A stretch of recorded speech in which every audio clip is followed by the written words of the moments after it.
Bonjour, dans cette vidéo, nous allons vous présenter le système d'exploitation Linux tout en le simplifiant. En général, notre objectif est de permettre à un utilisateur Linux de se familiariser à l'utilisation et la personnalisation d'un système Linux. Linux est un système d'exploitation, tout comme Windows ou macOS. Il permet de travailler comme nous le ferions sous Windows, mais il fonctionne différemment. Certains voient encore Linux comme un horrible système, plein de commandes compliquées. Ce n'est plus vrai. Linux possède désormais un système graphique agréable, confortable et simple à utiliser. Il y a plusieurs distributions de Linux, parmi eux nous distinguons Fedora, CentOS, Red Hat, OpenSUSE et Ubuntu, et c'est celui que nous avons choisi. Ubuntu est un système d'exploitation libre, gratuit. Son avantage par rapport à d'autres systèmes, c'est qu'il n'a pas besoin de fragmenter votre disque dur, vous n'avez pas besoin d'un logiciel antivirus et vous n'avez pas besoin d'installer de nouveaux pilotes de périphériques. De plus, il est très stable, ainsi qu'il possède une mise à jour très rapide. À l'aide de la machine virtuelle VMware, nous avons pu installer Ubuntu.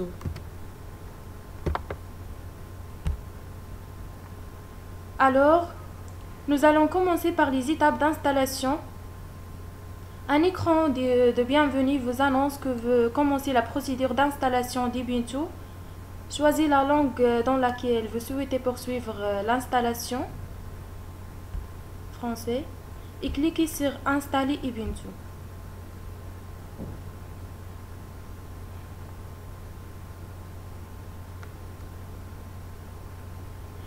Ici, vous vérifiez que vous disposez bien des nécessaires pour poursuivre l'installation. L'espace libre sur votre disque dur, cliquez sur Continuer. Maintenant, vous choisissez d'effacer le disque et d'installer la nouvelle distribution Ubuntu.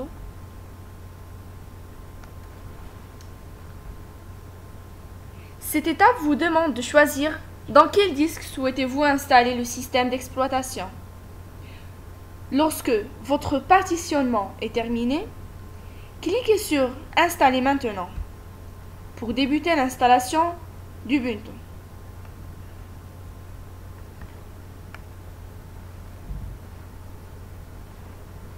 Choisissez l'emplacement géographique. Maroc.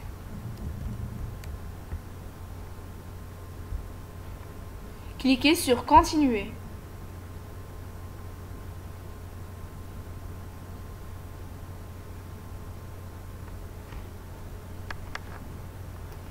Choisissez la langue de votre clavier.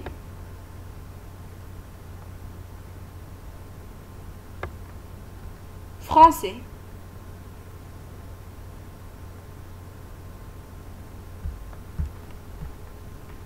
Cliquez sur Continuer.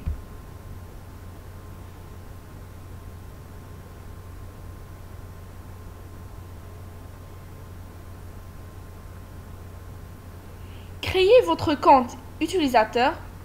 Ce compte sera aussi paramétré comme étant administrateur de votre système Ubuntu.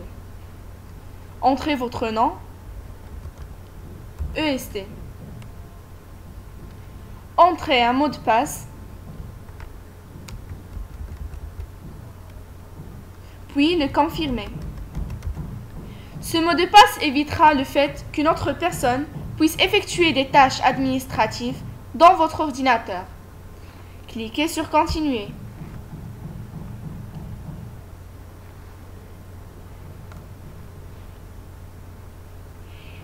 Laissez l'installation se poursuivre jusqu'à la fin. Cela peut prendre quelques minutes. L'installateur a besoin de récupérer quelques paquets de langues supplémentaires sur Internet. Ce diaporama présente Ubuntu. Il suffit de cliquer sur la flèche de droite pour le faire défiler.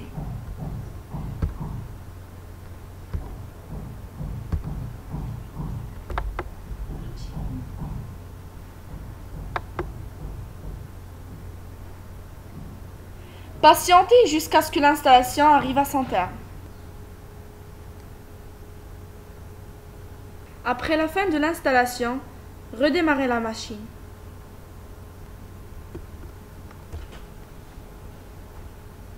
Après l'installation d'Ubuntu, voici le bureau qui est l'espace de travail avec un arrière-plan visuellement agréable. Il peut comporter des raccourcis pour faciliter l'accès à certaines applications ou à des périphériques, disques externes, clés USB, blader, appareils photo, etc. Et on a là le tableau de bord qui donne accès à vos applications, outils, systèmes, etc. et permet même de chercher des fichiers, documents, vidéos, musique et autres fichiers. Et on a là la barre de lanceur regroupe des raccourcis vers les applications ouvertes et vers des applications installées et se trouve à gauche de l'écran. Par exemple, si nous voulons naviguer sur Internet, nous cliquons sur un moteur de recherche. La barre de lanceur regroupe des raccourcis vers les applications ouvertes et vers des applications installées et se trouve à gauche de l'écran. Par exemple, si nous voulons naviguer sur Internet, nous cliquons sur un moteur de recherche. Choisissons Mozilla Firefox, par exemple. Et voilà. Pour des services de bureautique, nous utilisons LibreOffice. Il y a le LibreOffice Writer, Calc et Impress. Et pour les indicateurs d'application et indicateurs de système, et ceci est en haut à droite, il s'affiche l'état de certains périphériques et logiciels courants, messages, réseaux, périphériques Bluetooth, date et heure, etc.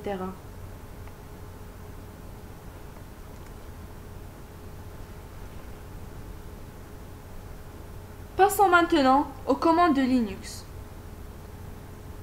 Nous cliquons premièrement sur le bouton Application. Puis, écrivons sur cette barre Terminal et cliquons là-dessus. Nous travaillons dans la console en tapant ce que nous appelons des commandes et nous avons la possibilité d'ajuster la console. Par exemple, changer la couleur de l'arrière-plan pour mieux visualiser les commandes. Bouton droit, Preferences.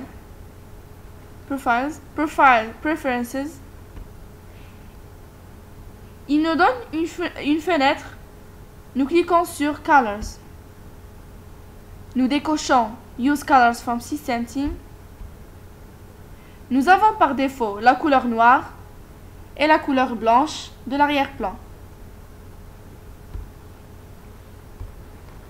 Premièrement, nous allons commencer par déterminer le nom de la machine. Pour cela, nous utilisons la commande hostname.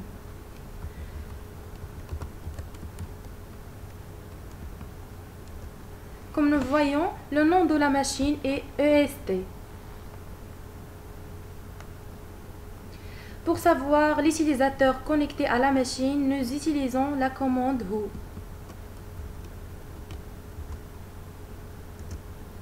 Dans notre cas, c'est l'utilisateur EST qui est connecté.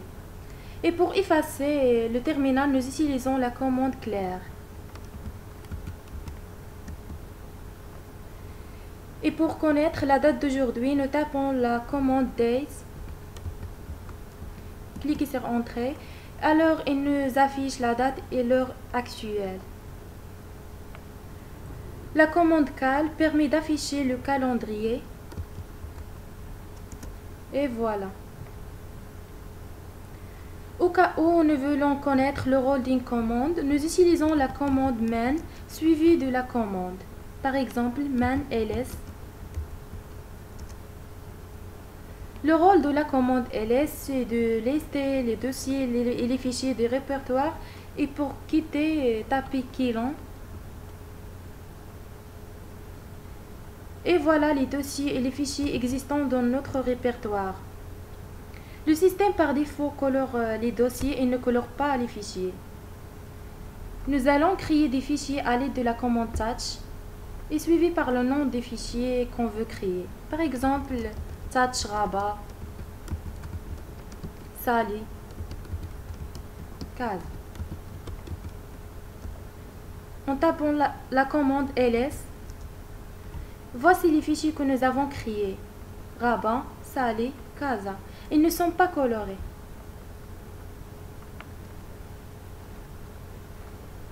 Pour éditer les fichiers, nous utilisons la commande nano suivie du nom du fichier. Nano, Rabat. Nous allons saisir quelque chose dans le fichier Rabat.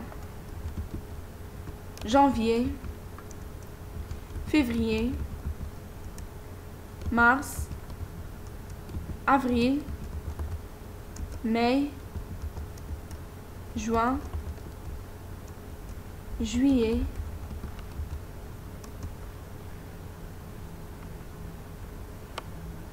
pour quitter le fichier, cliquez sur CTRL-X.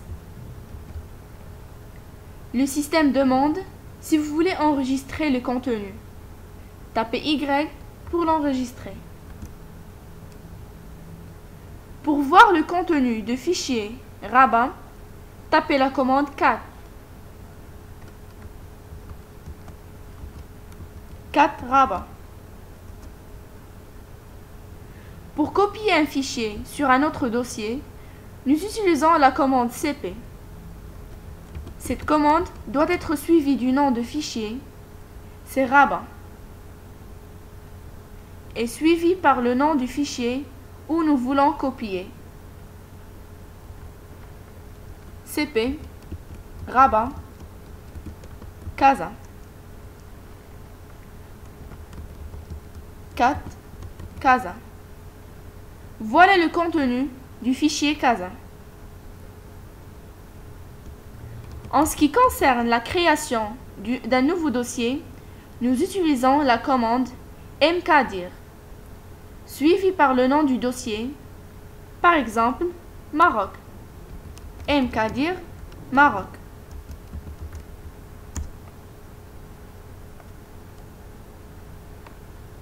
Pour voir les fichiers ou les dossiers encore une fois, tapez la commande ls. Voilà, le dossier est coloré automatiquement. Nous pouvons ajouter à la commande des paramètres, par exemple ls-i. Cette commande nous donne des informations sur les dossiers et les fichiers existants sur notre répertoire. Par exemple, la capacité de ces dossiers et la date de modification et les droits de fichier.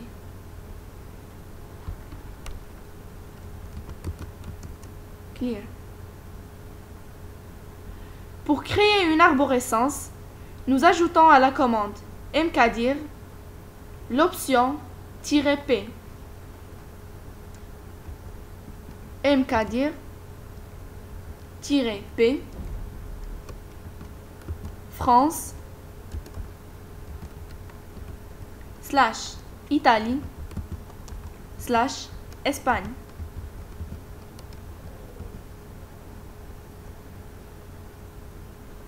Pour voir l'arborescence que nous avons créée, nous utilisons la commande cd pour se déplacer au dossier France. cd France. Puis, pour voir l'arborescence que nous avons créée, nous utilisons la commande cd pour se déplacer au dossier France.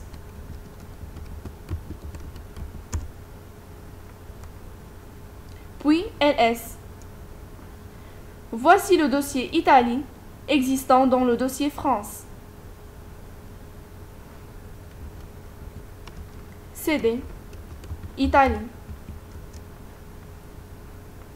Encore une fois, ls. Et voilà le dossier Espagne existant dans le chemin /France/Italie. cd pour revenir au répertoire /home/est.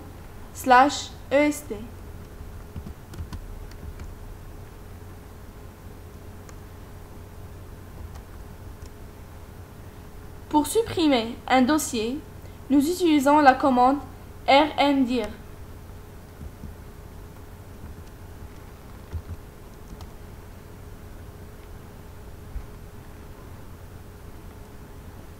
rmdir Maroc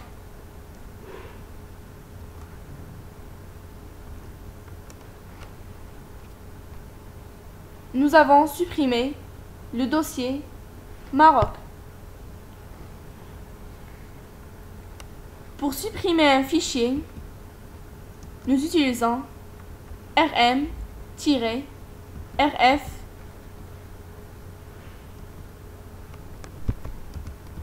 rabat.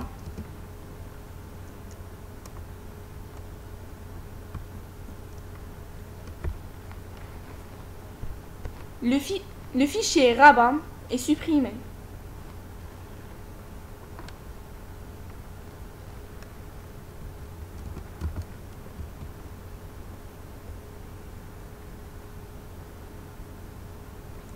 Pour connaître exactement notre répertoire actuel, nous utilisons la commande pwd.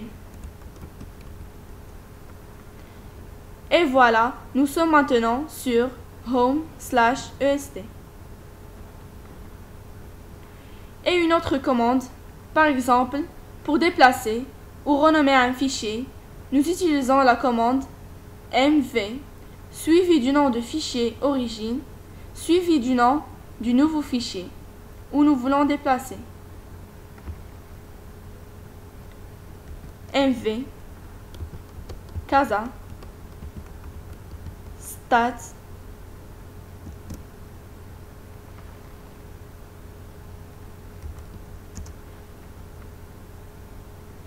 et voilà, le fichier casa n'existe plus. Il est remplacé du fichier stats. Pour afficher l'espace disponible et l'espace utilisé par le système, nous utilisons la commande free.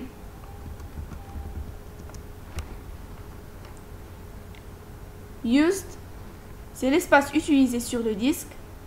Free, c'est l'espace disponible.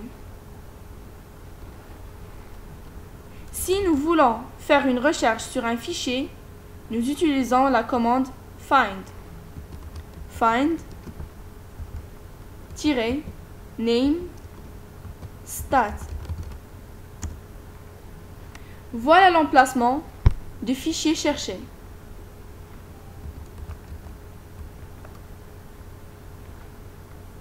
Si nous tapons find-name casa, le fichier est introuvable. Il est remplacé par le fichier stat.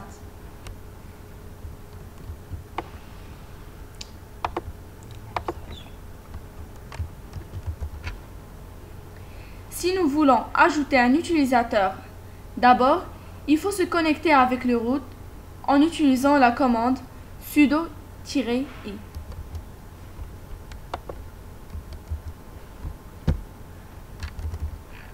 Sudo-i. Entrez le mot de passe de root.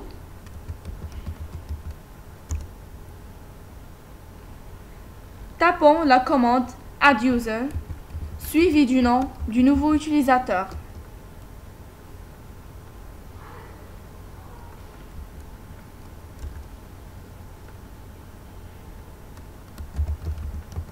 Adduser Meknes. Entrez le mot de passe et le confirmer.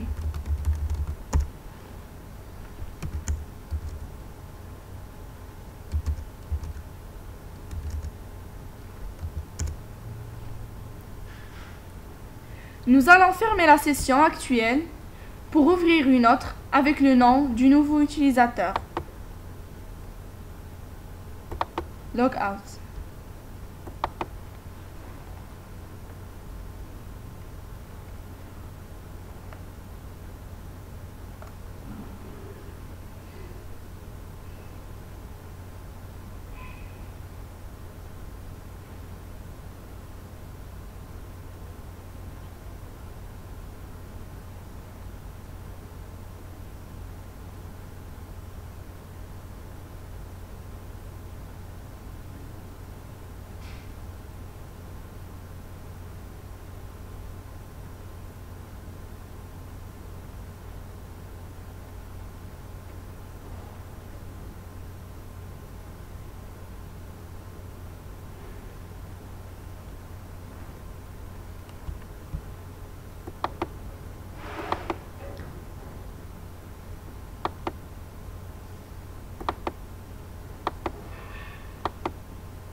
Meknes, entrez le mot de passe.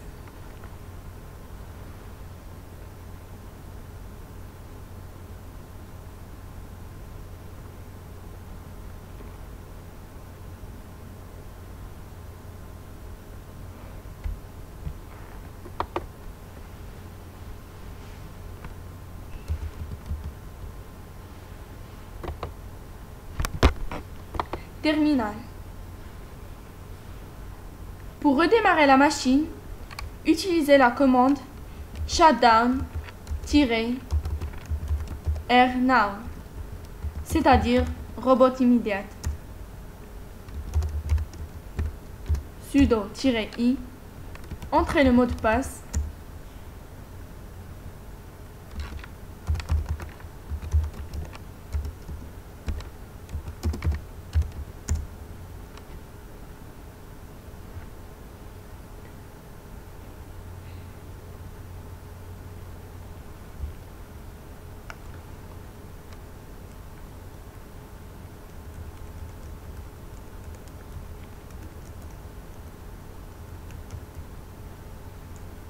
La machine redémarre.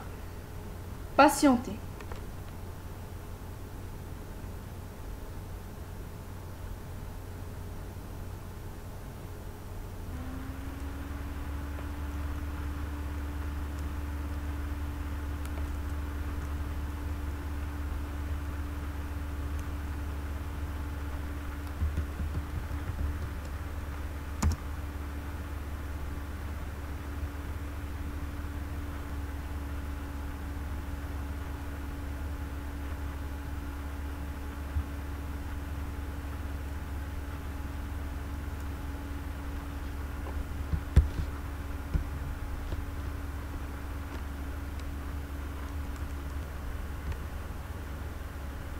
Lancer terminal.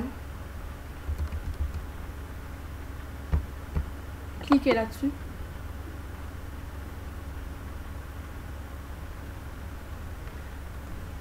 Pour l'arrêter définitivement, utilisez la commande shutdown-p now. Connectez avec le root pour exécuter la commande. Sudo-i, entrez le mot de passe.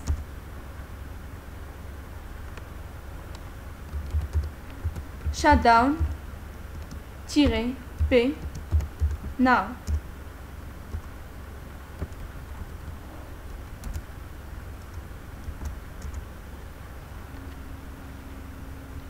Et la machine s'éteint.